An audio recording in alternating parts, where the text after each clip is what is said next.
Hi, hello, namaste. Welcome back to our channel Varadavani ఆపు. వడాగేలా లేడు గురు. So guys, welcome back. ఈరోజు నిన్న జరిగిన జీటీ వర్సెస్ రాజస్థాన్ మ్యాచ్ గురించి చూద్దాం. అలాగే ఈరోజు జరగబోయే ఆర్సీబీ వర్సెస్ డీసీ మ్యాచ్ గురించి కూడా చూద్దాం.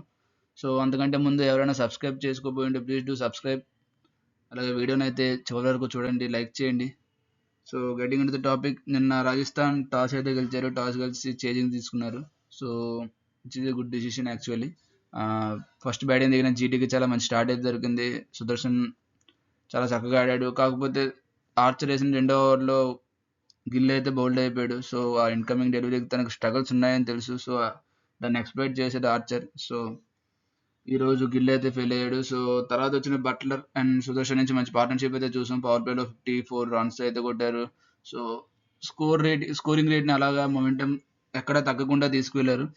సో బట్లర్ తీక్షణ బౌలింగ్లో ఎల్బిడబ్ల్యూగా అవుట్ అయ్యాడు. కానీ సుదర్శన్ మాత్రం ఎక్కడ తగ్గలేదు.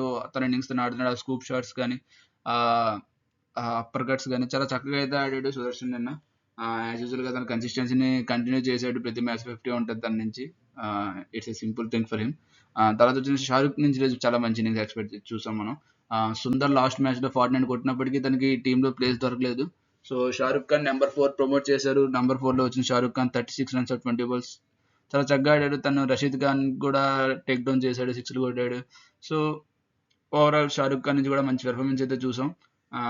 రాహుల్ టెవాటి నుంచి ఫినిషింగ్ చూసాం. సో జీటీస్ మిడిల్ ఆర్డర్ కన్సర్న్ ఏదైతే ఉందో ఈ మ్యాచ్లో అది కొద్దిగా ఎక్స్పోజ్ అయ్యింది. So they batted well. ఫైనల్గా 217 రన్స్ అయితే స్కోర్ చేశారు. రూదర్ఫోర్డ్ నుంచి 6-4 చూసాం. టెవాటియా నుంచి 2 6 చూసాం. So everybody contributed for GT with Sai Sudarshan scoring top scorer at 82. And bowling వచ్చేసరికి Archer 1 for 30 is the pick of the bowlers. Deshpande అన్న తీక్షణ 2 వికెట్లు తీసుకున్నప్పటికీ స్కోర్ చాలా ఎక్కువ స్కోర్ అయితే కన్సిడర్ చేశారు. సో రాజస్థాన్ బ్యాటింగ్ వచ్చేసరికి వాళ్ళు ఏ దిశలో కూడా మంచి స్టార్ట్ వచ్చినట్టు వరకు కనిపించలేదు. స్టార్టింగ్ జైస్వాల్ వికెట్ కోల్పోయారు. So Jaiswal wicket and once again Siraj power ప్లేలో చాలా చక్కగా వేసాడు. అండ్ అర్షద్ ఖాన్కి ఆ కొత్త బాల్తో వికెట్ తీసేనే ఉంది. సో ఆ వైడ్ అవుట్ స్వింగ్ డెలివరీ చేసి జైస్వాల్ వికెట్ అయితే తీసాడు. తర్వాత అప్పర్ కట్ ఆడుతూ నితీష్ రాణా కూడా అవుట్ అయ్యాడు. సో తర్వాత చిన్న పార్ట్నర్షిప్ వచ్చింది సంజు శాంసన్ కున్న నితీష్ రాణాకి మన రియాన్ పరాగ్కి మధ్యలో. రియాన్ పరాగ్ కూడా చాలా మంచి షాట్స్ అయితే కొట్టాడు. ఆ పికప్ షాట్స్ కానీ ఆ సిక్స్లు చాలా చక్కగా కొట్టాడు. శాంసన్ కూడా తనకు తోడు బాగా ఆడాడు. బట్ వన్స్ ఆ ఇంపాక్ట్ ప్లేని కుల్వత్ కేజ్రీవాల్ తెచ్చారు GT. So he pick the wicket of Parag. ఒకసారి పరాగ్ అయిన తర్వాత ఇంక ఇన్నింగ్స్ ఎక్కడ కుదిరిపడినట్టు కనిపించలేదు. తర్వాత వచ్చిన హెట్మెన్ నుంచి 50 రన్స్ చూసాం. ధ్రువ్ ఫెయిల్ అయ్యాడు మళ్ళీ. రషీద్ ఖాన్ ఈ రోజు 2 వికెట్స్ అయితే తీసుకున్నాడు. సో ఫెయిల్ అవుతూ వస్తున్న రషీద్ ఖాన్కి ఈరోజు 2 వికెట్స్ రావడం కొద్దిగా ఊరటిచ్చిన అంశం అది. సో ఓవరాల్గా బౌలింగ్ కూడా బాగానే వేశారు. మిడిల్ ఓవర్స్లో ప్రసిద్ధ్ కృష్ణ చేసిన డ్యామేజ్ అయితే చాలా కీ రోల్ ప్లే చేసింది జీటీ విన్నింగ్కి. ఎందుకంటే ఒక టైంలో సంజు శాంసన్ అండ్ హెట్మెన్ చాలా చక్కగా ఆడుతున్నారు. పార్ట్నర్షిప్ బిల్డ్ అవుతుంది. మ్యాచ్ టైట్ చేసే టైంలో ప్రసిద్ధ్ కృష్ణ వచ్చి మన శాంసన్ వికెట్ అయితే తీసాడు. So that is the turning point of the match. So ఓవరాల్గా ప్రసిద్ధ్ కృష్ణ చాలా మంచి పర్ఫార్మెన్స్ అయితే చూసాం. ప్రతి మ్యాచ్ కూడా పెర్ఫామ్ చేస్తున్నాడు. 3 for 24. అండ్ సాయి కిషోర్కి బౌలింగ్ ఇవ్వలేదు అంటే లాస్ట్లో వచ్చాడు, 2 వికెట్స్ తీసుకున్నాడు. So it's just matter of time for Sai Kishore to pick that wickets. Sai Kishore నుంచి మళ్ళీ మంచి పెర్ఫార్మెన్స్ చూసాం. సో ఈరోజు మ్యాచ్ సుదర్శన్ అయితే ప్లేయర్ ఆఫ్ ద మ్యాచ్కి వచ్చింది. And GT won the match 58 runs. నిన్న రాజస్థాన్కి ఓడిపోవడానికి ముఖ్య కారణం 50s కొట్టారు. కాకపోతే అది బ్యాట్స్మెన్స్ కాదు, బౌలర్స్. దేశపాండే 50 కొట్టాడు, తీక్షణ 50 కొట్టాడు. సో బౌలింగ్ వైఫల్యమే నిన్న రాజస్థాన్కి ఓడిపోవడానికి కారణం అయి ఉండొచ్చు. Maybe chasing 217 is never easy.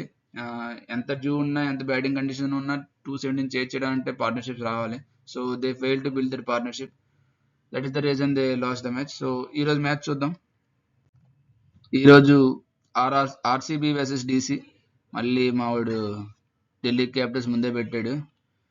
వాడికి ఎన్నిసార్లు చెప్పినా వేస్టే. సో మ్యాచ్ వచ్చేసి చిన్నస్వామి స్టేడియంలో జరుగుతుంది, బెంగళూరులో. మనకు తెలుసుగా Bengaluru stadium full batting pitch, runs గట్టిగా వస్తాయి. So 7:30 match. పిచ్ ఏమో బ్యాటింగ్ పిచ్. ఖచ్చితంగా టాస్ గెలిచిన బౌలింగ్ ఎంచుకుంటారు. చిన్న డైమెన్షన్స్ అండ్ డ్యూ కూడా ఉంటుంది. So they will definitely choose bowl. Average first innings score వచ్చేసరికి 175 to 180 మధ్యలో ఉంటుంది. హెడ్ టు హెడ్ వచ్చేసరికి ఆర్సీబీ 19 గెలిస్తే డీసీ 11 గెలిచారు. So RCB has an edge over DC in the head to head. So this is about venue.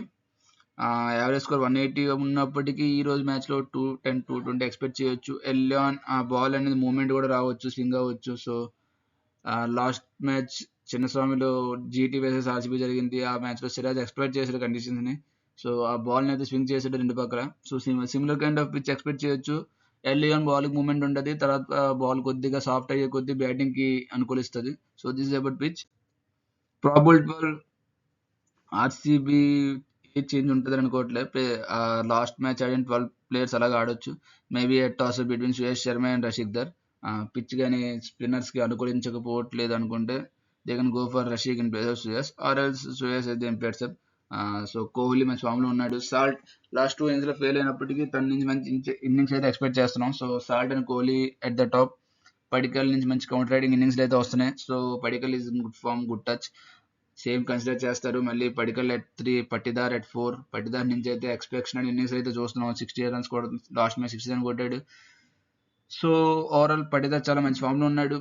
తనకి ఆ పేరు ఉంది, స్పిన్ చాలా మంచి బ్యాటింగ్ ఆడతాడు అని చెప్పి. లాస్ట్ మ్యాచ్లో పేస్ కూడా ఆడాడు. So is in good touch. Livingstone ఒక్కడే కొద్దిగా ఏసీడీసీ కనిపిస్తున్నాడు, అంటే ఒకసారి ఫెయిల్ అవుతున్నాడు, ఒకసారి బాగా ఆడుతున్నాడు. సో లివింగ్స్టన్స్ కూడా మంచి పెర్ఫార్మెన్స్ ఎక్స్పెక్ట్ చేస్తారు. And then come Jitesh Sharma, Tim David and Krunal Pandya as the finishers. వాళ్ళ పని వాళ్ళు చక్కగా చేస్తున్నారు. జితేష్ శర్మ మంచి ఫామ్లో ఉన్నాడు. టిమ్ డేవిడ్ లాస్ట్ వచ్చి బిగ్ హిట్స్ కొడుతున్నాడు. So everything is looking good for RCB in the batting unit. Bowling వచ్చేసరికి experience of Hazlewood and Bhuvi is proving worth. ఎందుకంటే లాస్ట్ మ్యాచ్లో కూడా చూసాం ఆ పార్ట్నర్షిప్ ఏదైతే ఉందో తిలక్ వర్మ అండ్ హార్దిక్ పాండ్యా మధ్యలో పార్ట్నర్షిప్ ఖచ్చితంగా ఎంఐ గెలుస్తుంది అనుకున్నాం. బట్ అగైన్ భువీ వచ్చాడు, తిలక్ వికెట్ తీసాడు, హెజల్వుడ్ వచ్చాడు, పాండ్యా వికెట్ తీసాడు. So they have that experience of Bhuvi and Hazlewood. So middle అవర్స్లో కానీ ఆ సెకండ్ చేంజ్ ఆఫ్ బౌలింగ్ కానీ ఎస్డిఆర్ వస్తున్నాడు, తను కూడా చాలా మంచిగా వేస్తున్నాడు బౌలింగ్. సో తను కూడా బాల్ స్వింగ్ చేయగలడు, back of the hand slower balls వేస్తాడు. సో ఓవరాల్ ఆర్సీబీ ప్లేయింగ్ 12 అనేది ఇది. డీసీ చూద్దాం. డీసీకి లాస్ట్ మ్యాచ్లో డూప్లెసిస్ మిస్ అయ్యాడు సమ్ ఇల్నెస్ కారణంగా. Maybe he will be back. తనగానే వస్తే ఖచ్చితంగా ఓపెన్ చేస్తాడు. అగైన్ కేఎల్ రాహుల్ నెంబర్ 4కి వచ్చేస్తాడు. So McGurk and du Plessis opening. McGurk కొద్దిగా ఫెయిల్ అవుతున్నాడు, మంచి ఫామ్లో అయితే లేడు. So DC fans will expect McGurk to come in to the form. McGurk కానీ ఫామ్లోకి వస్తే మనకు తెలుసు తను ఏం చేస్తాడు. పెద్ద పెద్ద హిట్స్ కొడుతుంటాడు, ఫస్ట్ బాల్ నుంచే మంచి అగ్రెసివ్ ఇంటెంట్ అయితే చూపిస్తాడు. So du Plessis last time RCB కెప్టెన్గా ఉండియాడు. చిన్నస్వామి స్టేడియం గురించి బాగా తెలుసు. ఆర్సీబీ ప్లేయర్స్ చాలా మంది మారినప్పటికీ ఆర్సీబీ ఎన్విరాన్మెంట్ కానీ వాళ్ళ థింకింగ్ ఎలా ఉంటుంది, సో డూప్లెసిస్ అన్నీ తెలుసు. So du Plessis is going to be a key role, ఖచ్చితంగా ప్లే చేస్తాడు ఈ మ్యాచ్లో. డూప్లెసిస్ని వికెట్ని అయితే ఖచ్చితంగా ఆర్సీబీ వేగంగా తీయాలని కోరుకుంటారు. So du Plessis at opening. And number 3 Abhishek Porel. Abhishek Porel కూడా మంచి ఇన్నింగ్స్ ఆడ వస్తున్నాడు. So he is in good touch, మంచి అగ్రెసివ్ ఇంటెంట్ ఉన్న బ్యాట్స్మెన్. కేఎల్ రాహుల్ గురించి మనం పెద్దగా చెప్పవసరం లేదు. లాస్ట్ మ్యాచ్ 77 టిపికల్ చెన్నై పిచ్లో 77 కొట్టాడు, మ్యాన్ ఆఫ్ ది మ్యాచ్ వచ్చింది. So everything is looking good for KL Rahul. తన హోమ్ గ్రౌండ్ ఇది, చిన్నస్వామి స్టేడియం బెంగళూరులో. So expect good innings from KL Rahul. Axar Patel captaincy అయితే చాలా బాగా చేస్తున్నాడు, బ్యాటింగ్ బాగానే ఆడుతున్నాడు. బౌలింగ్లో మేబీ తక్కువ యూటిలైజ్ చేసుకుంటున్నాడు తనకు తాను, ఎందుకంటే ఆ మిడిల్ అవర్స్లో మ్యాక్సిమం ఈ మ్యాచ్లో కొద్దిగా ఎక్కువ ఎక్స్పెక్టేషన్స్ అయితే అక్షర్ పటేల్ ఉండొచ్చు, ఎందుకంటే రైట్ హ్యాండర్స్ ఎక్కువ. కాకపోతే రజత్ పటేల్కి అగేన్స్ట్ అక్షర్ పటేల్ అది మంచి బ్యాటిల్ చూడడానికి. సో అక్షర్ పటేల్ ఈరోజు కీలక పాత్ర పోషించాలి ఆ డీసీ గెలవాలంటే ఖచ్చితంగా. And coming to finishing, Tristan Stubbs, Vipraj Nigam, Ashutosh Sharma, వీళ్ళ ముగ్గురులో వాళ్ళకి ఫినిషింగ్ కూడా చాలా బాగుంది. స్టబ్స్ చాలా పెద్దగా సిక్స్లు కొడతాడో మనకు తెలుసు. సో విప్రాజ్ నిగమ్ నుంచి ఆ ఫస్ట్ మ్యాచ్లో ఫినిషింగ్ చూసాం, 35 రన్స్ కొట్టాడు. తర్వాత నుంచి బ్యాటింగ్ పెద్దగా ఛాన్స్ రాలేదు. So this is about Vipraj. And bowling కూడా తను లెగ్ స్పిన్తో వికెట్స్ అయితే తీస్తున్నాడు, అప్ అండ్ పవర్ ప్లేలో వేస్తున్నాడు, మిడిల్ అవర్స్లో వేస్తున్నాడు. So is a valuable player ఖచ్చితంగా. అశుతోష్ శర్మ నుంచి ఆ ఫినిషింగ్ అయితే చూసాం ఫస్ట్ మ్యాచ్లో, తర్వాత పెద్దగా ఛాన్స్ రాలేదు తనకి. So Ashutosh Sharma is looking good. Number 8లో అశుతోష్ శర్మ అంటే చాలా డీప్ ఉంది బ్యాటింగ్ ఆర్డర్ అయితే ఖచ్చితంగా. తర్వాత బౌలింగ్ వచ్చేసరికి Starc, Mukesh and Mohit Sharma fast bowlers ఉంటారు. Natarajan is fit, he can replace Mohit Sharma. ఇది ఫాస్ట్ బౌలింగ్ యూనిట్. స్టార్క్ ఆ 5 వికెట్ హాల్ తీసుకున్నాడు, మంచి ఫామ్లో అయితే రిథంలో అయితే కనిపిస్తున్నాడు. ఓవరాల్గా 8-9 వికెట్స్ అయితే తీసుకున్నాడు ఈ సీజన్లో. So Starc is looking good. Kuldeep Yadav middle ఓవర్స్లో చక్కగా వేస్తున్నాడు, వికెట్స్ తీస్తున్నాడు. తను 4-5 వికెట్స్ తీనప్పటికీ మ్యాచ్కో 1 or 2 వికెట్స్ తీస్తున్నాడు, అది కూడా చాలా క్రూషియల్ వికెట్స్ తీస్తున్నాడు. So expect something similar too from Kuldeep Yadav. And Mukesh Kumar power play వేస్తాడు, డెత్లో వేస్తాడు, స్లోవర్ వన్స్ కూడా బాగానే వేస్తాడు. So this is about 12 of DC. Player to watch out for is definitely Rahul. మంచి ఫామ్ లో అయితే వస్తున్నాడు, 77 కొట్టొచ్చినాడు, హోమ్ గ్రౌండ్ లో ఆడుతున్నాడు. సో అగేన్స్ట్ ఆర్సీబీ తనకి మంచి రికార్డ్ కూడా ఉంది. సో ఇన్ బెంగళూరు పర్టికులర్ గా తనకి అక్కడ కూడా మంచి రికార్డ్ ఉంది. So expect similar kind of innings from KL Rahul. So player to watch out from Delhi Capitals is definitely KL Rahul. And from RCB point of view I will go with Rajat Patidar as the player to watch out for. ఎందుకంటే మంచి form లో వస్తున్నాడు, high high strike rate తో ఆడుతున్నాడు, spinners కి గట్టిగా కొడతాడు. And DC bowling lineup లో మంచి స్పిన్నర్స్ ఉన్నారు, కుల్దీప్ యాదవ్ కానీ, అక్షర్ పటేల్ కానీ, యువరాజ్ నిగమ్ కానీ. సో వాళ్ళకి అగేన్స్ట్ గా రజత్ పటేల్ ఎలా ఆడుతారని చూడాలి. So Rajat Patel is going to B played to watch out for from RCB definitely. And bettings to watch out for once again Bhuvi and Hazlewood కి అగేన్స్ట్ గా మన డీసీ టాప్ ఆర్డర్ ఎలా ఆడతారో చూడాలి ఖచ్చితంగా. మెగ్గర్ ఫామ్ లో లేని మెగ్గర్ వికెట్ ఎలా ఆడతాడు, లేదా డూప్లెసిస్ వికెట్ కానీ చాలా ఇంపార్టెంట్ వికెట్ డూప్లెసిస్ వికెట్. ఎందుకంటే మనకు తెలుసు డూప్లెసిస్ సెట్ అయితే పెద్ద పెద్ద ఇన్నింగ్స్ ఆడతారు కాబట్టి. So Bhuvi and Hazlewood against McGurk du Plessis Abhishek Porel is battle to watch out for definitely. ఇంకో బ్యాట్ వచ్చేసరికి Starc versus Kohli and Salt. Starc కొత్త బాల్ ని లోపల స్వింగ్ చేస్తాడు, మంచి యార్కర్ అయితే వేస్తాడు స్టార్టింగ్.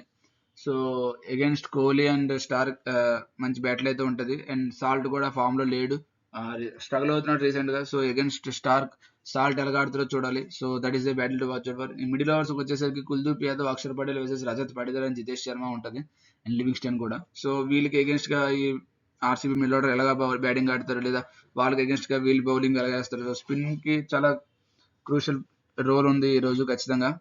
కుల్దీప్ యాదవ్ ఎలాగేస్తాడు ఆ మిడిల్ ఆర్డర్ కి. So that is the battle to watch for definitely. And ఇది గైస్ ఈ రోజు బ్యాటిల్ ఖచ్చితంగా. సో ప్రిడిక్షన్ వచ్చేసరికి నిన్న కూడా మనం ఆర్ఆర్ చెప్పాం కానీ ఆర్ఆర్ పోయింది. It's okay. బట్ ఈ రోజు పిచ్ కండిషన్స్ కానీ ఈ రోజు కూడా టాస్ కీలకంగా మారుతుంది. చేజింగ్ ఖచ్చితంగా గెలిచే ఛాన్స్ ఉంది. But once again if you bat first if you score 220, 230, put runs on board, let defend it. So అది కూడా మంచి ఆప్షనే.